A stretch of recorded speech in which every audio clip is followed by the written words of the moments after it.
Article 46. Thus being rightly gathered and continuing in the obedience of the gospel of Christ, none are to separate for faults and corruptions. For as long as the church consists of men subject to failings, there will be difference in the true constituted church, until they have in due order and tenderness sought redress thereof.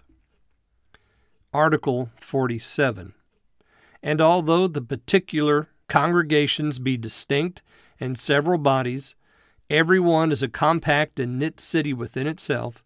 yet are they all to walk by one rule of truth. So also they, by all means convenient, are to have the counsel and help of one of another, if necessity require it, as members of one body, in the common faith, under Christ their head. Article 48. A civil magistracy is an ordinance of God, set up by him for the punishment of evildoers, and for the praise of them that do well, and that in all lawful things, commanded by them, subjection ought to be given by us in the Lord,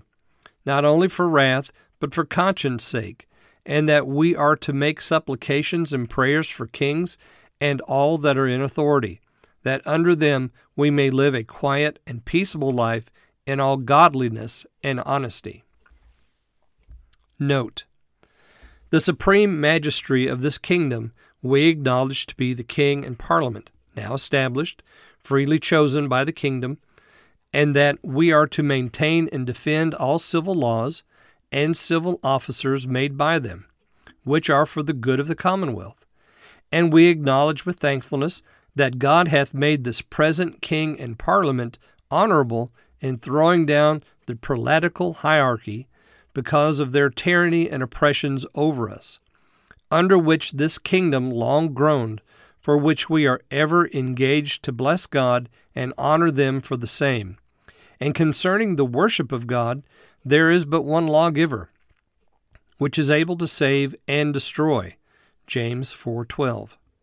which is Jesus Christ, who hath given laws and rules sufficient in his word for his worship, and for any to make more, were to charge Christ with want of wisdom or faithfulness or both, in not making laws enough or not good enough for his house. Surely it is our wisdom, duty, and privilege to observe Christ's laws only. Psalm 2, verse 6, 9, 10, and 12.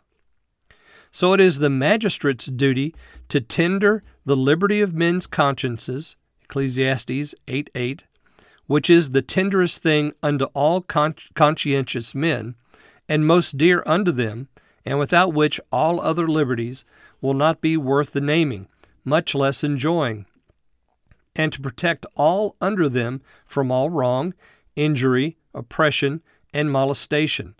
So it is our duty not to be wanting in nothing, which is for their honor and comfort, whatsoever is for the well-being of the commonwealth wherein we live. It is our duty to do, we believe it to be our express duty, especially in matters of religion, to be fully persuaded in our minds of the lawfulness of what we do, as knowing whatsoever is not of faith is sin. And as we cannot do anything contrary to our understandings and consciences, so neither can we forbear the doing of that which our understandings and consciences bind us to do. And if the magistrate should require us to do otherwise, we are to yield our persons in a passive way to their power, as the saints of old have done, James 5:4. And thrice happy shall he be that shall lose his life for witnessing, though but for the least title of the truth of the Lord Jesus Christ. This note is to be applied to the governmental authority of any land or nation. Article 49. But in case we find not the magistrate or governing authority to favor us herein, yet we dare not suspend our practice, because we believe we ought to go in obedience to Christ, in professing the faith which was once delivered to the saints, which faith is declared in the Holy Scriptures, and this our confession of faith a part of them, and that we are to witness to the truth of the Old and New Testaments unto death, if necessity require, in the midst of all trials and afflictions, as his saints of old have done, not accounting our goods, lands, wives, children, fathers, mothers, brethren, sisters, yea, and our own lives dear unto us,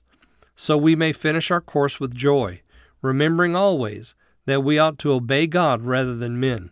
who will, when we have finished our course and kept the faith, give us the crown of righteousness, to whom we must give an account of all our actions, and no man being able to discharge us of the same.